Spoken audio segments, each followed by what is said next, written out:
اسلام جو ہے اتنی بڑی نعمت ہے، اور توبہ جو ہے وہ بھی اتنی بڑی نعمت ہے۔ بڑے سے بڑے گناہ ہیں لیکن توبہ کر دو تو اللہ معاف کر دو۔ اسی لیے ایک بزرگ نے کہا کہ بازا بازا بازا، اگر 1000 بار توبہ شکستی بازا، اگر تم 1000 بار بھی توبہ کر کے توڑ چکے ہو تو باز آؤ، پھر توبہ کرو۔ یہ بھی شیطان کا دھوکہ ہوتا ہے، وہ کہتا ہے یار کیا توبہ کر کے تم نے توڑ ڈالی، اب کیا توبہ کرنی ہے، بس اب لگے رہو گناہ میں۔ یہ ایک اور دھوکہ ہوتا ہے۔ حالانکہ یہ نص سے کہہ دیا کہ ان اللہ یحب التوابین، اللہ کثرت سے توبہ کرنے والوں کو محبوب رکھتے ہیں۔ یہ نہیں کہ معاف کر دیتے، بلکہ ان کو وہ گناہگار پیارے ہوتے ہیں، بار بار گناہ کرتے ہیں، بار بار اللہ کے دروازے پہ آتے ہیں۔ اللہ فرماتا ہے مجھے یہ بھی پیارے ہیں،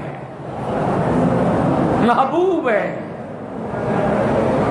اور صیغہ بھی یحبو کا ہے کہ اب بھی آئندہ بھی استمرار اور تجدد کے ہمیشہ محبوب ہی رہیں، کرتے رہیں گناہ، اللہ کی رحمت کو کیا فرق پڑے گا۔ تو اس لیے ہمیشہ لیکن شرط یہی ہے کہ توبہ ہو تو توبہ ہو، ورنہ حضرت حسن بصری فرماتے تھے استغفارنا یحتاج الی الاستغفار، کہ آج کل جو ہم توبہ کرتے ہیں یہ تو اور توبہ کرنے کی محتاج ہے کہ اس سے بھی توبہ کی جائے۔ توبہ کا معنی ہوتا ہے گناہ کا چھوڑ دینا اور ندامت محسوس کرنا، اور آئندہ کے لیے وہ گناہ نہ کرنے کا عزم کرنا، اس کا نام ہے توبہ۔ یہ نہیں ہوتا کہ زبان پہ توبہ ہے اور دل کے اندر وہی خیالات جو پہلے تھے وہی ہے۔ اللہ اکبر اللہ اکبر۔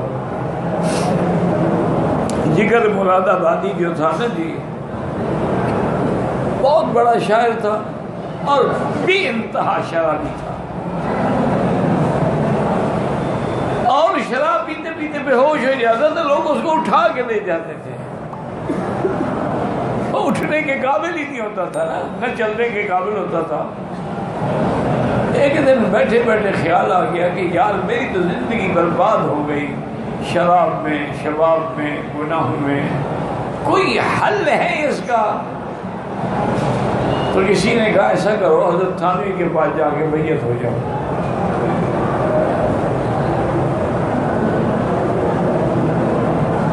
حضرت تھانوی کے پاس آیا تو اس وقت بھی داڑھی کر لیا، وہ کلین شیو اور شراب کے نشے میں دھت، وہ تو 24 گھنٹے پیتا تھا نا۔ اللہ اکبر۔ جب اللہ راضی ہو نا جی، تو میرے بھی ایک دوست تھے، وہ کانجو فیملی کے بہت بڑے آدمی تھے، اس بیچارے کو بھی یہی مصیبت تھی کہ 24 گھنٹے شراب پیتا تھا، یعنی نیند سے اٹھنے کے بعد پہلا کام ہی یہی ہوتا تھا، نوکر کو بلاتا تھا وہ بھائی بوتل لاؤ۔ اللہ کی شان ہے کہ وہ رمضان المبارک میں عمرے پہ آ گیا، میرے ضلع کا تھا، میرے علاقے کا تھا، بہت بڑے خاندانی لوگ تھے ان میں، MLA MP وغیرہ، تقریباً شہر کے اندر اس کی 300 مکان تھے اور شہر کے اندر اس کا باغ تھا، اتنا بڑا آدمی تھا۔ آ گیا، کہنے لگا جی میں آپ کو، میں نے کہا ٹھیک ہے یار میرے دوستو، تم اس میں کیا شک ہے؟ میں نے کہا تم کتنے دن گزار دو گے، تمہارا تو حال بڑا ہے۔ انہوں نے کہا مکی صاحب بس یا تو اللہ میاں بلاتے نا، بلایا ہے نا تو معلوم ہوتا ہے کہ بخشنے پہ تیار ہے۔ میں نے اپنی آنکھوں سے دیکھا، میرے پاس ہی رہتا تھا، کھانا وہیں، رہنا وہیں، ناشتہ کھانا وہیں، رات کو کہتا جی میں حرم کے سامنے جا کے وہیں بیٹھوں گا، صبح کی نماز پڑھ کے پھر آپ کے درس کے بعد آپ کے ساتھ آ جاؤں گا۔ میں نے کہا ٹھیک ہے۔ تو دروازے کے پر وہ ایک یہ کارٹن ہوتے ہیں نا، ان کا بڑا گدا کاٹ کے وہ بنا لیتا اپنی بیٹھنے کی جگہ، اور وہاں بیٹھا ہوتا، میں نے اپنی آنکھوں سے دیکھا ایسے دونوں ہاتھ ایسے منہ میں مار رہا ہے، اللہ نہ مجھے عمل آتا ہے، نہ مجھے پڑھنا آتا ہے، نہ قرآن آتا ہے، نہ کوئی ذکر آتا ہے، میں تو بس بد کردار تیرے دروازے پہ آ گیا ہوں۔ یہ یقین ہے مجھے کہ پوری مخلوق جو حج پہ آئی ہے نا، سب سے گندا میں ہوں۔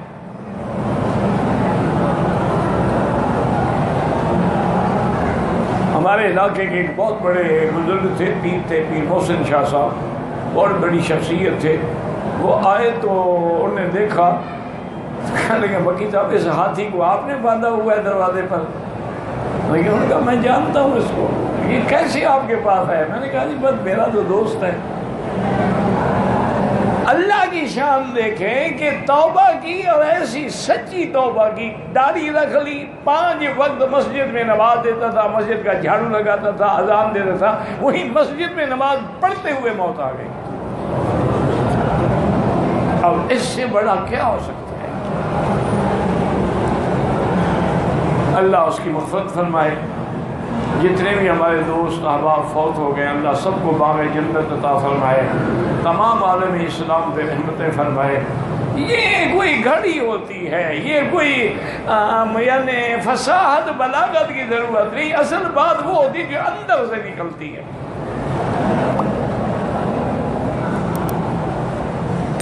حضرت تھانوی کے پاس رہا جگر، کہنے کا حضرت پھر مجھے بیعت کریں گے؟ فرمایا 1-2 دن ٹھہرو، تم بھی دیکھو ہم بھی دیکھیں کہ آپ کی ہماری آپس میں گاڑی چل بھی سکتی ہے کہ نہیں چلتی۔ اور قاعدہ بھی یہی ہے کہ آدمی کسی شیخ کی بیعت تو پہلے دیکھے تو صحیح طبیعت بھی ملتی ہے کہ نہیں۔ شیخ جا رہا ہو مشرق، تم جا رہے ہو مغرب، تو تیر پکڑنے کا فائدہ۔ مناسبت ضروری ہوتی ہے آپس میں۔ 3 دن کے بعد اس نے کہا حضرت میں بے تاب ہو گیا ہوں، اب مجھے بیعت کر۔ بیعت کی، توبہ کی، شراب چھوڑ دیا، داڑھی رکھ لی، حیران دنیا حیران کہ جگر جیسا، پھر نہیں ہاتھ لگایا۔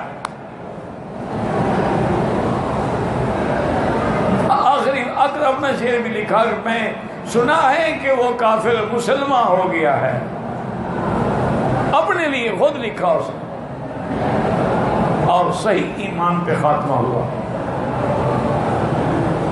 تو اس لیے ہمیشہ یاد رکھیں کہ اسلام ہے، توبہ ہے، اس سے بڑی نعمت کوئی نہیں ہے۔ وہ توبہ کر لو اور رب کو منا لو۔ اچھا پھر خدا کی شان یہ ہے نا کہ دنیا کے محبوبوں کی منت کرنی پڑتی ہے، نہیں مانتے، وہ تو کہتے ہیں آؤ میرے دروازے پر، انیبوا الی ربکم، آؤ تو صحیح۔